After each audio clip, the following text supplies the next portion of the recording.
जैसा कि हम अपने जीवन में कोई भी काम करते हैं उसका एक ख़ास मकसद होता है। ठीक उसी तरीके से जब टीचिंग लर्निंग की प्रोसेस होती है तो उसमें भी हमारा एजुकेशनल ऑब्जेक्टिव होता है। तो एजुकेशनल ऑब्जेक्टिव को पाने के लिए हम क्लास में टीचिंग लर्निंग मटेरियल की मदद से हम उस लक्ष्य को पाना चाहते हैं। लेकिन हमारा लक्ष्य तक पहुंचने का जो सफ़र है सही है या नहीं है, उसके लिए हम इवैल्यूएशन की प्रोसेस करते हैं। यानी कि हम असेसमेंट करते हैं, मेज़रमेंट करते हैं और साथ में वैल्यू जजमेंट करते हैं। इन सारे प्रोसेस को हम इवैल्यूएशन कहते हैं। तो फिर हम इवैल्यूएशन करते कैसे हैं, उसके लिए कुछ प्रोसेस हैं, जैसे external evaluation, internal evaluation, formative evaluation and summative evaluation. इसके साथ साथ और भी हैं जो बाद के वीडियो में मैं उसकी डिस्कशन करूंगा। अभी हम ये चार देखेंगे। तो सबसे पहले हम बात करते हैं फॉर्मेटिव इवैल्यूएशन के बारे में। फॉर्मेटिव इवैल्यूएशन जैसे नाम से ही पता चल रहा है कि फॉर्मेशन यानी कि प्रोसेस के दौरान, किसी भी प्रक्रिया के दौरान जब इवैल्यूएशन हो तो हम कहते हैं फॉर्मेटिव इवैल्यूएशन। यानी कि सबसे पहले इसके कॉन्सेप्ट पे हमें जाना होगा। तो इस कॉन्सेप्ट को देने वाले थे माइकल स्क्रेवेन, यानी 1967 में इन्होंने जब करिकुलम इवैल्यूएशन पे काम कर रहे थे तो ये कॉन्सेप्ट सबसे पहली बार आया था। अब हम उनके शब्दों में अगर इवैल्यूएशन, फॉर्मेटिव इवैल्यूएशन को देखने की कोशिश करें तो उन्होंने कहा था कि फॉर्मेटिव इवैल्यूएशन एक ऐसी प्रक्रिया है जो कि डेवलपमेंट और इम्प्रूवमेंट किसकी, प्रोग्राम, प्रोडक्ट, पर्सन, एक्टिविटी, जो कोई प्रोसेस चल रहा है, यानी कि डेवलपमेंट की प्रोसेस चल रही है, इम्प्रूवमेंट की प्रोसेस चल रही है, किसके लिए, प्रोडक्ट के लिए या पर्सन के लिए या प्रोग्राम के लिए। तो जब हम उसमें एवैल्यूएशन करते हैं, डेवलपमेंट और इम्प्रूवमेंट के जो सेटअप है उनको हम चेक करते हैं, तो हम इसे कहते हैं फॉर्मेटिव एवैल्यूएशन। इसमें हम देखते हैं कि जो प्रोग्राम में पार्टिसिपेट कर रहा है, यानी क्लासरूम के अंदर लर्नर, हम उसके लिए बार बार ये फॉर्मेटिव एवैल्यूएशन करते हैं ताकि हमारा जो उद्देश्य है वहाँ तक वह पहुँचने में सफल हो जाए। यानी इस डेफिनेशन को हम देखते हैं तो हमें दो चीज़ बच्चे के बारे में समझ लेनी चाहिए कि हम फॉर्मेटिव इवैल्यूएशन क्यों करते हैं। तो सबसे पहला है कि लर्निंग प्रोग्रेस का आकलन करने के लिए, लर्निंग प्रोग्रेस लर्नर का देखने के लिए, मॉनिटरिंग करने के लिए। फिर अगला इससे रिलेटेड क्या है पर्पस, जो लर्नर सीख रहा है यानी कि जो अधिगम करता है उसके ऑब्जेक्टिव पूरे होंगे कि नहीं होंगे जिस प्रोसेस से वो जा रहा है। तो हम जब ये सारी चीज़ें चेक करते हैं तो कहते हैं कि ये जो प्रोसेस है शुरू से शुरू होता है, यानी कि जब उसकी पढ़ाई शुरू हुई, क्लास में जैसे एंट्री हुई, एक एक स्टेप से गुजरता चला गया और ये जब तक लास्ट एग्जामिनेशन नहीं होता है तब तक ये प्रोसेस चलते रहता है। यानी कि start from the beginning of designing instruction, माने टीचिंग लर्निंग मटेरियल का जो सही से मेथड और टेक्निक के साथ इस्तेमाल क्लासरूम में हो रहा था, और लास्ट जो टर्मिनल एग्जामिनेशन होता है, एनुअल एग्जामिनेशन तक चलते रहता है फॉर्मेटिव इवैल्यूएशन। फॉर्मेटिव इवैल्यूएशन का एग्जाम्पल जो अपने डेली लाइफ में आप स्कूल में देखते हैं, कॉलेजेस में देखते हैं, जैसे एक चैप्टर पढ़ा है, टेस्ट ले लिए, ये फॉर्मेटिव इवैल्यूएशन, ताकि हम जब टॉपिक पढ़ा रहे हैं, यूनिट पढ़ा रहे हैं, तो उसको हम फीडबैक दे सके कि भाई ये तुम्हारा हिस्सा कमज़ोर रहा है। जब किसी एक्टिविटी में पार्टिसिपेट कर रहा है तो ये हिस्सा तुम्हारा कमज़ोर रहा है, ये हिस्सा तुम्हारा अच्छा रहा है, इस पे तुम फोकस करो। उससे मोटिवेशन मिलेगा और ख़ुद को रिमेडियल करने का, सुधार करने का उसे अवसर मिलेगा। मंथली एग्जामिनेशन होते हैं, हाफ ईयरली होता है, क्वार्टरली एग्जामिनेशन वगैरह होते हैं ये फॉर्मेटिव इवैल्यूएशन में।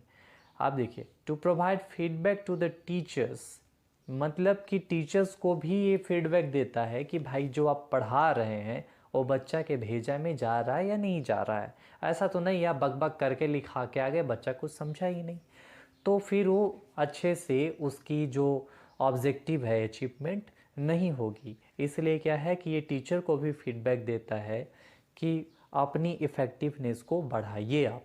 फिर टीचर को ये भी देता है कि जो टीचिंग का मेथड टेक्निक है उसको मॉडिफाई करिए ताकि लर्नर के सूटेबल हो, लर्नर जिससे प्रोग्रेस अपना समझ सके और वो प्रोग्रेस करने में आगे बढ़ता चला जाए। अब साइलेंट फीचर्स कुछ होते हैं फॉर्मेटिव इवैल्यूएशन के। उनमें सबसे पहला है कि हम जो फॉर्मेटिव इवैल्यूएशन करते हैं वो प्रीवियस नॉलेज पे या प्रीवियस एक्सपीरियंसेस पे हम करते हैं। और ये जो असेसमेंट होता है ये बहुत ही चाइल्ड फ्रेंडली, लर्नर फ्रेंडली होता है। इसमें कभी दबाव नहीं दिया जाता है, बल्कि जो गतिविधि बच्चे के लिए सूटेबल होता है हम उसे प्रमोट करते हैं, और उसकी लर्निंग जो है बिहेवियर लर्निंग है हम उसको बिहेवियरल टर्म में रिप्रेजेंट करते हैं। Enhancing the learning abilities of learner, अगर ऐसा हम फॉर्मेटिव इवैल्यूएशन करते हैं तो हम उसकी जो लर्निंग एबिलिटी है उसको हम एनहांस कर सकते हैं, क्योंकि हम उसकी कमजोरियों पर ध्यान दे रहे हैं और इसकी जो खूबियां हैं उसको निखारने की कोशिश कर रहे हैं। ये होता है फॉर्मेटिव इवैल्यूएशन का मेन मकसद। ठीक आगे इसका एक है, it provide scope for the use of variety of activities. जब आप एक एक चीज़ को देख रहे हैं जिससे कि कमियों को निकाल के दूर कर सके, तो एक्टिविटीज़ पे भी फोकस करना पड़ेगा, टूल्स पे भी फोकस करना पड़ेगा, टेक्निक पे फोकस करना पड़ेगा, मेथड पे फोकस करना पड़ेगा। तब जाके एक जो ओवरऑल डेवलपमेंट है या होलिस्टिक डेवलपमेंट है आप लर्नर का कर पाइएगा। क्योंकि जब तक आप लर्नर को समझिएगा नहीं उसके विकास में आप कैसे योगदान दे दीजिएगा। It ensure learning in non threatening and supportive environment. जब आप हर चीज़ बच्चे के लिए कर रहे हैं और ये जो मेथड है या इवोल्यूशन का जो अप्रोच है वो चाइल्ड सेंटर लर्निंग को प्रमोट करता है, तो उसके लिए ही इन्वायरमेंट क्रिएट करता है, उसके लिए सपोर्टिव इन्वायरमेंट जनरेट करता है। क्योंकि हर चीज़ पे हम फोकस कर रहे हैं तो उसका लर्निंग जो एक्सपीरियंसेस है वो तो इंक्रीज होगा, ऑब्वियस सी बात है। इट प्रोवाइड डिस्क्रिप्टिव फीडबैक, और हम उसे व्याख्यान के माध्यम से फीडबैक देते हैं कि भाई ये तुम्हारा क्या है सही और क्या है गलत। ठीक है, तो स्ट्रेंथ और वीकनेस दोनों को हम इसमें कवर करते हैं। लर्नर इसमें क्या करता है कि अपने परफॉर्मेंस पे एक नज़र डालता है, रिफ्लेक्ट करता है और रियलाइज़ करता है कि क्या हमने सही किया, क्या गलत किया। सेल्फ एस्टीम को महसूस करता है कि क्या मैं कर सकता हूँ, और मोटिवेशन लेवल उनका इंक्रीज होता है। Activity and continuously engage in learning को प्रमोट करता है, यानी कि जो लर्नर है हमेशा एक्टिविटी करते रहेगा, कंटिन्यूसली इंगेज रहेगा, क्योंकि जो आप कमियां हैं उसको दूर कर रहे हैं, जो अच्छी चीज़ें हैं उसमें आप उसको मोटिवेट कर रहे हैं, तो हमेशा इंगेज ही रहेगा बच्चा ना। इसलिए ये जो फॉर्मेटिव है ये फीडबैक देने का काम करता है टीचर्स को भी, ताकि वो अपनी टीचिंग जो स्ट्रेटजी है उसको लर्नर के नीड के अनुसार एडजस्ट कर सके। ओके, फिर इसके बाद आपका नेक्स्ट है अप्रोच, वो है summative approach of evaluation. Summative evaluation में क्या होता है कि जब लास्ट एग्जामिनेशन होता है जिसके बाद आपको सर्टिफिकेट दिया जाएगा, आपको डिग्री दिया जाएगा, आपके हाथ में मार्क्स होंगे। यानी कि हम सिंपल भाषा में कहें कि फॉर्मेटिव असेसमेंट स्कूल में होता था यूनिट का, चैप्टर का, जहाँ पे टीचर हाथ साफ करते थे, और ये समेटिव इवैल्यूएशन है जहाँ पे लास्ट में एक एग्ज़ाम होता है और आपके हाथ में एक डिग्री आती है, आप घर आते हैं तो आपके घर वाले आपके ऊपर हाथ साफ करते हैं। यानी समेटिव इवैल्यूएशन को ठीक से समझे, to find out the extent to which the instructional objective have been achieved. यानी कि सब चीज़ करने के बाद जब हमने एक एक स्टेप पे उसका फोकस किया, एक्टिविटी पे ध्यान दिया, लास्ट में एग्जामिनेशन किया, हमने उनका टेस्ट किया, तो चेक किया कि जो उनके इंस्ट्रक्शनल ऑब्जेक्टिव है यानी शैक्षणिक जो उद्देश्य हैं, इनडिटर्मिनल, यानी कि जब उनका एजुकेशन उस लेवल से ख़त्म हो रहा है, आगे बढ़ने वाला है, तो क्या वो अचीव हुआ या नहीं हुआ। उनके कोर्स के हिसाब से जो ऑब्जेक्टिव सेट किए गए थे उनको उन्होंने पाया नहीं पाया या कितना पाया, इसके लिए हम समेटिव इवैल्यूएशन करते हैं, जो कोर्स के एंड में होता है, प्रोग्राम के एंड में होता है, ड्यूरिंग प्रोग्राम नहीं होता है। यूज़ प्राइमरली इसका किया जाता है असेसिंग कोर्स ग्रेड, यानी कि सर्टिफाई करने के लिए दिया जाता है स्टूडेंट को कि भाई जो इंटेंडेड लर्निंग है, जो लर्निंग कर रहा है उस पर उसने कितना मास्टरी हासिल किया है ना, कितना आउटकम उसके अंदर आया है कोई प्रोग्राम के लास्ट होने के बाद। ओके, सो इवैल्यूएशन के प्रोसेस में शामिल कौन कौन होते हैं? एक्सटर्नल टीचर शामिल होते हैं। For the evolution of this both external teacher math test are use होता है इसमें। ओके, अब देखिए main purpose of summative evolution क्या है? ग्रेड देना और मार्क्स देना। इसका ये रिमेडियल काम नहीं होता है। अब एक साल आप अच्छे से नहीं पढ़े, फेल हो गए, तो रिमेडियल क्या है? आप उस क्लास में रह के फिर से पढ़िए दीजिए। अच्छा मार्क्स नहीं आया तो रोते रहिए। रेमेडिएशन नहीं हो रहा है यहाँ पे आपका। Provide information for judging the appropriateness of the course objective. आप जो पढ़ के आए हैं आपके लिए अप्रोप्रिएट था या नहीं था, जब इस इवैल्यूएशन को करते हैं तो पता चलता है। यानी कि उसकी यूटिलिटी है कि नहीं, इफ़ेक्टिवनेस ऑफ इंस्ट्रक्शन था या नहीं। क्योंकि जब आप पढ़ के आए, टीचर आपको पढ़ा दिया, लास्ट टर्मिनल एग्जामिनेशन जो है, एक सेशन एकेडमी का ख़त्म हो रहा था, मार्क्स आपके अच्छे नहीं आए, तो फिर तो इंस्ट्रक्शन का इफ़ेक्टिवनेस यानी कि टीचिंग का इफ़ेक्टिवनेस जो था वो नगण्य था, क्योंकि आपकी लर्निंग तो हुई नहीं। ओके, तो ये यहाँ पे फीडबैक देने का काम करता है।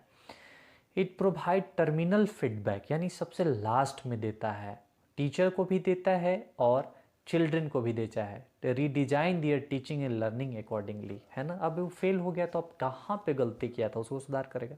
टीचर भी उसको सिखाने में फेल हो गया तो टीचर भी एनालाइज करेगा कि कौन सा मेथड से दिए, इसके भेजा में नहीं घुसा, चलो अब कुछ चेंज करते हैं ताकि इसके भेजा में घुस जाए। ठीक है, जब हमने देख लिया कि समेटिव और फॉर्मेटिव एवोल्यूशन क्या होता है, तो दोनों में अब हम अंतर करके देखते हैं। तो देखिए, अगर टाइम के पर्पस से कुछ पैरामीटर ले लेते हैं फिर देखते हैं। टाइम के पर्पस से देखें, टाइम यूज, तो सबसे शॉर्ट टाइम में होता है फॉर्मेटिव इवैल्यूएशन और during the process of instruction होता है, यानी कि जब वो टीचिंग लर्निंग चल रहा है तब होता है। और summative at the end of term, semester, session, ये जब इंड होते हैं, सेशन इंड करेगा या सेमेस्टर इंड करेगा, तब होता है समेटिव इवैल्यूएशन। पर्पस क्या है फॉर्मेटिव इवैल्यूएशन का? To know the progress and mastery of learning, to provide feedback both learner and teachers. Good. फिर उसके बाद है to provide data for summative evaluation, यानी ये जो डाटा देगा, आपने देखा होगा कि सीबीएसई के एग्जामिनेशन में 10th में बच्चों को 40 मार्क्स स्कूल से मिलते हैं, वो तो फॉर्मेटिव इवोल्यूशन के मार्क्स हैं, और लास्ट टर्मिनल एग्जामिनेशन में जाके ऐड हो जाते हैं, तो समेटिव इवैल्यूएशन होता है। तो ये क्या करता है? फॉर्मेटिव डाटा देता है, और जो भी इनपुट होते हैं बच्चे में वो फॉर्मेटिव इवोल्यूशन के ही होते हैं, इनपुट जाके समेटिव में शामिल हो जाते हैं। अब देखिए समेटिव इवोल्यूशन का अगर पर्पस देखें, to certify grade the learner और to provide feedback to the learners for further study, के ठीक से पढ़ो नहीं तो फिर फेल हो जाएगा। इट इंक्लूड फॉर्मेटिव इवैल्यूएशन, और फॉर्मेटिव इवैल्यूएशन को ये इंक्लूड करता है। लर्निंग ऑब्जेक्टिव के बेसिस पे अगर हम इसे देखें तो are related with the topic, जो टॉपिक पढ़ाए गए हैं उसके बेसिस पे इवैल्यूएशन किया जाता है, और ये इसका स्कोप जो है लिमिटेड होता है। वहीं जब हम समेटिव इवैल्यूएशन में देखते हैं लर्निंग ऑब्जेक्टिव, तो are related with the objective of the course, program, पूरे इंटायर प्रोग्राम से रिलेटेड होता है इसमें, और ये वास्ट इन नेचर होता है। अगर हम फॉर्मेटिव इवोल्यूशन करना चाहे तो उसका प्रोसेस क्या होगा? तो by directly observation, teacher observation करता है और ओरल रिटन टेस्ट लेता है एक यूनिट के बाद, कंडक्टिंग पीर और ग्रुप असेसमेंट करवाता है, सहपाठी उसके असेसमेंट करते हैं, इंटरनल इन नेचर होता है, और ये जो है क्राइटेरियन रिफरेंट इवैल्यूएशन को सपोर्ट करता है, जो मैं नेक्स्ट वीडियो में आपको बताऊंगा कि क्या होता है ये इवैल्यूएशन। अच्छा, formative evaluation is usually quick evaluation, बहुत कम टाइम में हो जाता है, मैंने पहले ही कहा। जब हम समेटिव इवैल्यूएशन को देखेंगे तो उसके process by conducting term end examination, यानी कि कोर्स के इनमें, सेमेस्टर के इनमें, सेशन के इनमें ये एग्जामिनेशन होता है, और मोस्टली एक्सटर्नल इन नेचर होता है। जो क्वेश्चन सेट करते वो सेम स्कूल के नहीं होते हैं। फिर उसके बाद इनका जो होता है कैसे चेक किया जाए, तो conducting written type of examination, माने रिटेन एग्जामिनेशन होता है, जैसे आप 10th बोर्ड में दिए, 12th बोर्ड में दिए, 8th क्लास का इंड एग्जामिनेशन में दे रहे थे आप, या अभी भी आप देने जा रहे हैं जो examination, final year examination, by using teacher made as well as standardize test होते हैं इसमें। It support norm referent criteria जो है या इवैल्यूएशन उसको सपोर्ट करता है, और output of formative evaluation can be use in summative evaluation, इसमें ऐड हो जाता है। फिर है टूल्स एंड टेक्निक की बात करें फॉर्मेटिव इवोल्यूशन का, तो हम इसमें जो इस्तेमाल करते हैं वो है text, questionnaire, scale, rating scale वगैरह इस्तेमाल करते हैं हम लोग। चेकलिस्ट करते हैं, क्विज, डिबेट वगैरह इस्तेमाल करके हम फॉर्मेटिव इवोल्यूशन करते हैं, ठीक है। लेकिन इसमें जो होता है, अगर समेटिव की बात करें तो उसमें केवल रिटन टेस्ट होता है, उसमें जो आप देख करके देखे हैं, प्रैक्टिकल एग्जामिनेशन होते हैं और फिर पेपर पेंसिल बेस्ड ही टेस्ट होता है। फिर इसके प्रोडक्ट की बात करें हम कि लास्ट में हमें क्या मिलेगा फॉर्मेटिव और समेटिव के बाद, तो देखिए फॉर्मेटिव इवोल्यूशन के बाद आपको मिलेगा enable learner to know their progress in learning. Learning के ड्यूरेशन में लर्नर जो है अपना प्रोग्रेस को समझ पाएगा, अपनी गलतियों को सुधारेगा और जो अच्छाइयाँ होगी उसको लेके आगे बढ़ेगा, डिफ़िकल्टी को पहचान पाएगा और उसका सामना करेगा, उनको दूर करेगा। लर्नर जो है इसमें कंटिन्यूअसली और कंप्रहेंसिवली डेवलपमेंट के टुवर्ड्स मूव करता रहेगा। Provide suitable remediation for further development of the learner, यानी कि जो अपने आप के अंदर की कमियों को बाहर ला रहा है, दूर कर रहा है, तो उनका प्रॉपर विकास होता ही रहेगा और वो आगे बढ़ता रहेगा। लेकिन जब समेटिव इवोल्यूशन की बात करते हैं हम, तो ये सर्टिफाई करता है, ग्रेड देता है, अब उसके बेसिस पे वो हायर क्लासेस में जा कर के एडमिशन ले सकता है, नौकरी खोज सकता है। तो ये दोनों के डिफरेंसेस थे। आइए अब हम एक्सटर्नल इवैल्यूएशन को देखते हैं, क्या होता है ये एक्सटर्नल इवैल्यूएशन। एक्सटर्नल इवैल्यूएशन कहने का मतलब है कि इसमें क्वेश्चन पेपर वगैरह, मार्किंग स्टाइल वगैरह और इसकी जो निगरानी होती है सारे बाहर के इंस्टीट्यूशनल बॉडी करती है, और इसमें जहाँ पे पढ़ाई होता है स्टूडेंट और लर्नर का, वहाँ के टीचर इन्वॉल्व नहीं होते हैं। So examination are organize and conducted by an agency, कोई एजेंसी होती है, या other than institution given instruction to the student, यानी कि जहाँ पे इंस्ट्रक्शन स्टूडेंट को मिला है, जिन टीचर से मिला है, उन्हें छोड़ करके किसी और इंस्टीट्यूशन के गवर्निंग बॉडी के द्वारा अगर ऐसा लिया जाता है, इवैल्यूएशन की प्रोसेस की जाती है, तो हम इसे एक्सटर्नल इवैल्यूएशन कहते हैं। जो आप बोर्ड एग्जामिनेशन में दे के आते हैं वो एक्सटर्नल इवैल्यूएशन है, या बाहर के टीचर्स आके आपका लेते हैं और आपका जो पूरा आपने जो सीखा है, एजुकेशनल ऑब्जेक्टिव कितना प्राप्त किया उसको जानेंगे, तो हम इसे एक्सटर्नल इवैल्यूएशन कहते हैं, right. To this extent, the public examination in our country are conducted by the appropriate school board in external evaluation। और इसको करने के लिए बहुत सारा स्टेट बोर्ड है, सेंट्रल बोर्ड है, जैसे CBSE, जैक वगैरह। फिर और अगर हम कम्पिटिटिव लेवल पे जाएँ तो JSSC, JPSC, BPSC, UPSC, ये सारे बोर्ड्स होते हैं जो लेते हैं। ये भी एक तरह का एक्सटर्नल इवैल्यूएशन है, जिसमें वो टेस्ट करते हैं कितनी है उनमें नॉलेज, ओके, लर्निंग कितनी है। Testing is restricted to candidate answering, है ना। जो यहाँ पे क्वेश्चन पेपर्स होते हैं या सीरीज ऑफ क्वेश्चन पेपर होते हैं, उस पर कैंडिडेट का मेन फोकस होता है और रेस्ट्रिक्टेड होता है कि विद इन लिमिटेड टाइम वो उसको फिनिश करेगा। तो यहाँ पे लिमिटेशन होता है। Teacher who teacher is not involve, इस प्रोसेस में जो टीच करता है वो टीचर इन्वॉल्व नहीं होता है। Evaluation should be called external. और हम इंटरनल की बात करें तो conducted to know the learning progress of the student और लर्नर, हम उसके प्रोग्रेस को जानने के लिए करते हैं। वो जो डिफ़िकल्टी फेस कर रहा है उसको जानने के लिए हम करते हैं। टीचिंग लर्निंग के ड्यूरेशन में जो उन्होंने समझा, फेस किया, तो वो चीज़ जानने के लिए जब हम करते हैं तो हम इसे बोलते हैं इंटरनल इवैल्यूएशन, और इसमें क्लास के शिक्षक ही शामिल होते हैं।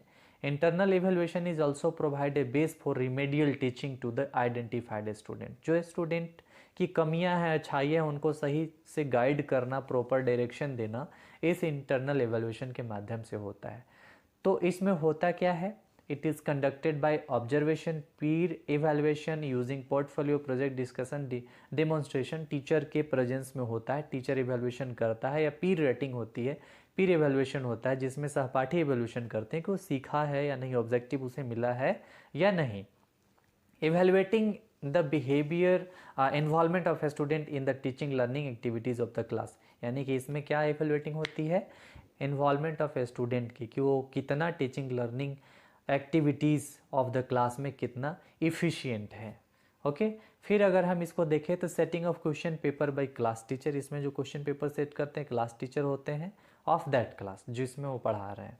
And conduct of the evaluation of the script bye teacher himself और हरसेल्फ, जो भी उसके स्क्रिप्ट होते हैं क्वेश्चन के, टीचर खुद ही तैयार करते हैं, जो उन्होंने पढ़ाया है उसी के आधार पे। तो आज के लिए इतना ही। अगले वीडियो में हम जो है अलग अप्रोचेज़ हैं इवैल्यूएशन के, हम उनको डील करेंगे। Thanks for watching. Subscribe and press the bell icon on the YouTube app to never miss an update